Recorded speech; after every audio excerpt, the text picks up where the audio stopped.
in overweight. That gave me results. Why not it's with you? Just initiate, monitor, keep continuity. ఎందుకని ఇంత magnifying చేస్తున్నావు ఈ topic కి life style modification topic కి ఇంత magnifying గా ఎందుకు చెప్తున్నావు? Yes yes this is what the one underlying disease కి మనం ప్రివెంట్ చేసుకోవచ్చు. Underlying diseases, yes yes we call so many diseases కి అండర్లయింగ్ డిసీజెస్ అంటాము. అవన్నీ ప్రివెంట్ చేసుకోవచ్చు with this lifestyle modification. That's why ఇంత magnification very much needed for this topic.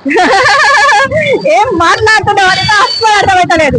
No problem, just initiate this lifestyle modification. whoever is falling in this overweight and obesity, that really may you can keep everything in normal range if you are falling in any comorbidity, and if you are without any other comorbidities, if you are only in overweight and obesity, you can come to normal weight. Yes yes yes enduku ravali normal weight lo? Because it can lead to hypertension, diabetes, PCOD, PCOS.